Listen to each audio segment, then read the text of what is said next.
శ్రీకృష్ణ పరబ్రహ్మనే.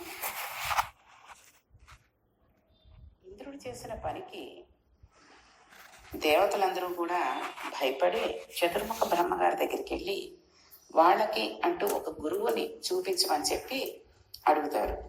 అప్పుడు చతుర్ముఖ బ్రహ్మగారు త్వష్ట అనే ప్రజాపతికి ఒక కుమారుడు ఉన్నాడు. వరసకి ఆయన మీకన్నా చాలా చిన్నవాడు, కానీ ఆత్మజ్ఞాని, బ్రహ్మజ్ఞాని. మీరు అటువంటి మహాపురుషుని సేవించి గురు పదవి అందు కూర్చోబెడితే ఆయన అనుగ్రహం చేత, ఆయన ఆశీర్వచనం చేత మరల రాజ్య సంపదలు పొందగలరు. అందుకని మీరు వెళ్ళి ఆ త్వష్ట ప్రజాపతి కుమారుడైన విశ్వరూపుని ప్రార్థన చేయండి అన్నారు. అంతే, వీళ్ళందరూ త్వష్ట ప్రజాపతి కుమారుడైన విశ్వరూపుని ఆశ్రయించారు. విశ్వరూపునితో ఒక గమ్మత్తైన పరిస్థితి ఎదురైంది. వానికి 3 ముఖములు ఉంటాయి. ఆయన యజ్ఞంలో కూర్చున్నప్పుడు హవిస్సులు ఇచ్చినా కూడా ఒక ముఖంతో అన్నం తింటాడు, ఒక ముఖంతో సురాపానం చేస్తాడు. ఇక్కడ సురాపానం అంటే కళ్ళు తాగడం కాదు, అది దేవతల చేత ప్రసాదింపబడిన సుర అని ఒకటి ఉంటుంది, అమృతం. దానిని స్వీకరిస్తాడు. వేరొక ముఖంతో యజ్ఞంలో సోమరసాన్ని తాగుతాడు. ఈ 3ంటిని తాగే లక్షణాలు ఉన్నవాడు. మహాబ్రహ్మజ్ఞాని, గొప్ప తపశక్తి సంపన్నుడు. ఎన్నడూ ఎవరి దగ్గర చేయి చాపి ఏది కావాలని కోరుకున్నవాడు కాదు. నిరంతరం ఈశ్వరుని దగ్గర శుశ్రూష చేసే లక్షణం ఉన్నవాడు. అటువంటి మహాపురుషుడు కనుక ఈ విశ్వరూపుడి దగ్గరకు వెళ్ళి విశ్వరూపుడిని ప్రార్థన చేశారు. ఇప్పుడు వాళ్ళకి ఎలా ప్రవర్తించాలో తెలిసి వచ్చింది. తప్పు తిట్టుకున్నారు. అందుకని అన్నారు, విశ్వరూపుడి దగ్గరికి వెళ్ళి చూడండి వాళ్ళు ఎంత గొప్పగా మాట్లాడారో, ఇన్నాళ్ళు మాట్లాడిన మాటలకి ఇప్పుడు మాట్లాడే మాటలకి ఎంత తేడా ఉంది అన్నది మనకు తెలుస్తుంది. ఇప్పుడు మాకు గురువు అంటే ఎవరో తెలిసింది. సాక్షాత్తు శ్రీమన్నారాయణుడికి, పరతత్వానికి, గురువుకి తేడా లేదు, ఒకటే అయి ఉంటారు. చతుర్ముఖ బ్రహ్మగారి రూపమే తండ్రిగా ఉంటుంది. అందుకే తండ్రి ఉపదేశం చేస్తే బ్రహ్మోపదేశమే. సోదరుడు ఇంద్రుని రూపంలో ఉంటాడు. అన్నగారిని సేవిస్తే దేవేంద్రుని సేవించినట్టు. అమ్మ భూదేవి రూపం. తోడపుట్టిన అక్క చెల్లెళ్ళు సాక్షాత్తు రాశీభూతమైన దయాస్వరూపాలు. తన భావమే ధర్మస్వరూపం. తనది ఒకరిని అర్థించే రూపం. ఆ అభ్యాగతుడు అగ్నిదేవుని రూపం. సర్వభూతములు కేశవుని రూపములు. సమస్త రూపములు శ్రీ మహావిష్ణు రూపంలో ఉంటాయి. అందుకని నీకు మేము తండ్రుల వరుస అవుతాం. ఎందుకంటే నువ్వు త్వష్ట ప్రజాపతి కుమారుడకు, మేము దేవేంద్రాదులము. కానీ ఇవాళ నీలో ఉన్న జ్ఞానమును మేము గుర్తించాము.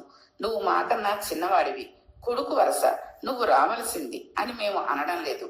నీ యందు గురుత్వమును చూసి మేము పెద్దవాళ్ళమైన, పదవులలో ఉన్నా, నువ్వు పర్ణశాలలో ఉన్నా, మాకు చిన్నవాడివైనా, కొడుకు వరుసైనా, మేము తండ్రి వరుసైనా, నిన్ను పరతత్వంగా చూసి నీ పాదములకు మా శిరస్సు దాటించి నమస్కరిస్తున్నాం.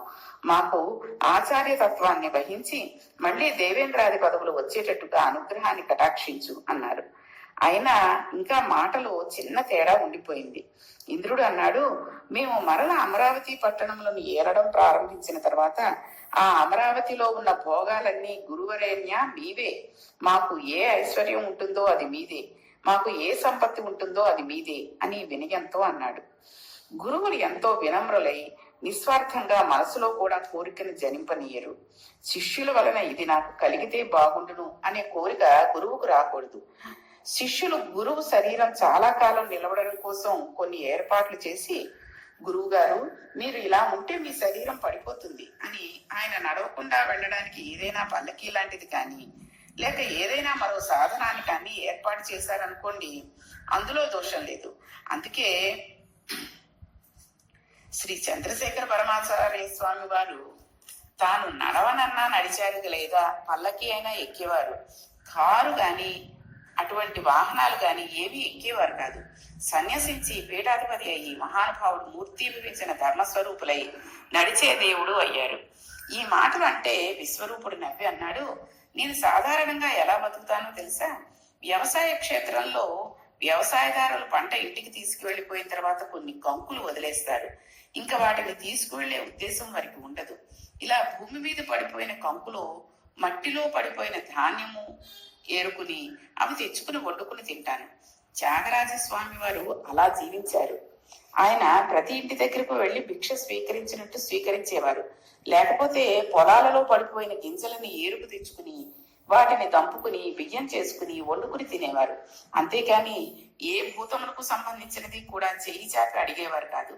ఇలా ఉండడం చాలా గొప్ప బ్రహ్మజ్ఞానం ఉంటే గాని కుదరదు.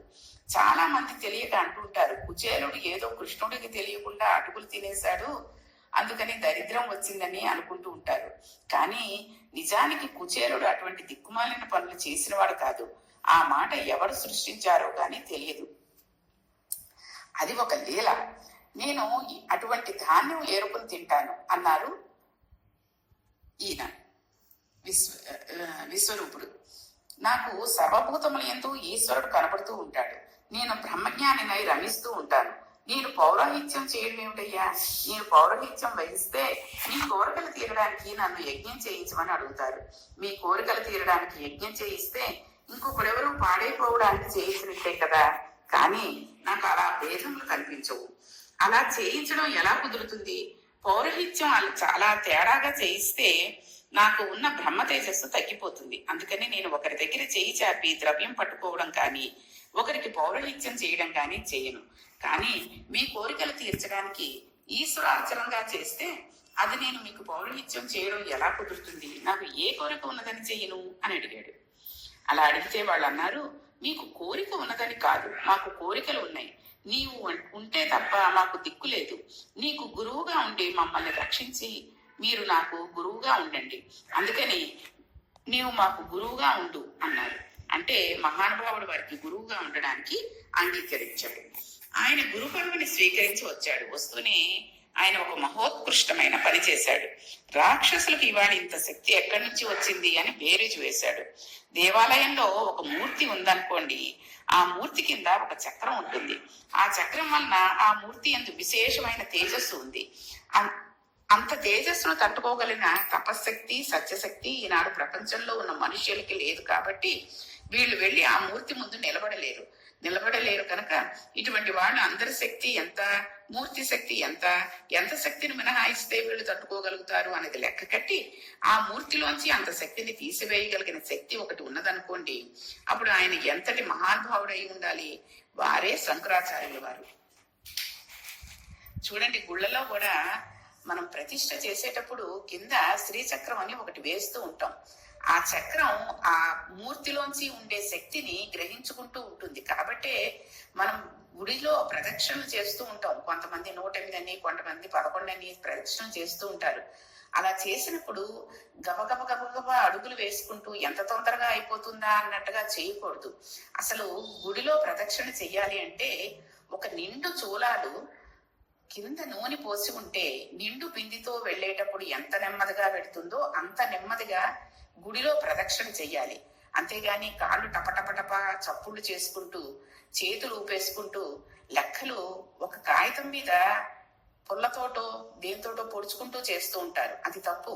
ఎందుకంటే కొన్ని పువ్వులు గాని, లేకపోతే వక్కలు, లేకపోతే ఏమైనా పూసలు, రుద్రాక్షలు ఇలాంటివి 108 చేతిలో పట్టుకుని అవి ఒకటొకటి ప్రదక్షిణ చేసిన తర్వాత ఇంకొక డబ్బాలో వేసుకుంటూ ప్రదక్షిణ చెయ్యాలి తప్పితే ఇలా పేపర్లు గుచ్చుకుంటూనో లేకపోతే గోడల మీద అంకెలు వేసుకుంటూనో ప్రదక్షిణాలు చేయకూడదు.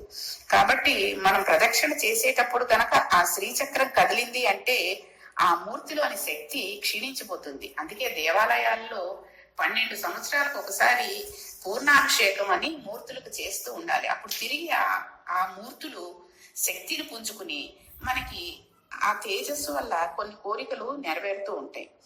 శంకరాచార్యుల వారు చేసిన గొప్ప పని ఒకటి ఉంది. జంబుకేశ్వరంలో అఖిలాండేశ్వరి క్షేత్రంలో అమ్మవారిది విశేషమైన తేజస్సు. భక్తులు అమ్మవారి ముందు నిలబడలేరని, అమ్మవారిలో ఎక్కువైపోయిన శక్తిని మినహాయింపు చేయాలని భావించారు. అది తేజస్సు. దానిని ఎక్కడ పెట్టినా శక్తిపాతం అవుతుంది. అందుకని పెట్టకూడదు. అందుకని శ్రీచక్రంలో భూమి మీద వెయ్యాలి. కానీ జంబుకేశ్వరం జలలింగం, దానిని అక్కడ వెయ్యకుండా ఆయన చాలా గమ్మత్తు చేశారు. రత్నములతో అమ్మవారికి కుండలములు తయారు చేయించారు. అమ్మవారి కుండలములు శ్రీచక్ర తాటంకములు కలిపి ఈ శ్రీచక్రంలోనికి అమ్మవారి తేజస్సును ఈ కుండలములలో పెట్టి ఈ కుండలమును అమ్మవారి చెవులకు పెట్టారు. ఇప్పుడు మనం అమ్మవారి ముందు నిలబడి కుండలముల వంక చూస్తే ఒక అనుగ్రహం, అమ్మవారి వంక చూస్తే ఇంకొక అనుగ్రహం. ఇలా శంకర భగవత్పాదులు కలియుగంలో సేవింపబడలేనంత తేజస్సు ఉన్న మూర్తులలోంచి కొంత కొంత తేజస్సును మినహాయింపు చేశారు. అటువంటి పని శంకర భగవత్పాదులు తప్ప మరెవ్వరూ చేయలేరు. చూడండి, అందుకే తాటంకాలలో అసలు ఆడవారి 5వ తనం తాటంకాలలోనే ఉంటుంది. తాటంకాలు అంటే చెవిపోగులు, చెవులకు పెట్టుకునే కమ్మలు. అందుకనే భర్త ఎదురకుండా చెవిపోగులు మార్చుకోకూడదు. అవి శుక్రవారం మంగళవారం కూడా తీసి చేసుకోకూడదు, మార్చుకోకూడదు అంటూ ఉంటారు, కడుక్కోకూడదు అంటూ ఉంటారు. కాబట్టి ఎప్పుడైనా మనం చెవి తాటంకాలు, చెవి పోగులు లేకపోతే చెవికి ఉండుకునే దుద్దులు మార్చుకోవాలి అనుకుంటే ఆ గదిలో భర్త లేకుండా ఉండేటట్టు చూసి మార్చుకోవాలి. లేదా ఒకసారి అటు వెళ్ళండి అని చెప్పి ఆ చెవి పోగులు మార్చేసుకున్న తర్వాత భర్తని మళ్ళీ రమణమని పిలవచ్చు. ఆ వాటికి అంత శక్తి ఉందన్నమాట. ఇక ఇప్పుడు భాగవతంలోకి వస్తే విశ్వరూపుడు అటువంటి పనిని చేస్తున్నాడు. రాక్షసులు అంత గొప్ప శక్తిని ఎక్కడి నుంచి పొందారు అని పరిశీలించాడు. వారు ఆ శక్తిని శుక్రాచార్యుల వారి అనుగ్రహం నుండి పొందారని గ్రహించాడు. ఇప్పుడు దేవతలకు ఎంత శక్తి వస్తే ద్విగుణీకృత ఐశ్వర్యంను ఇంద్రుడు పొంది రాక్షసులను చంపగలడో లెక్క కట్టాలి.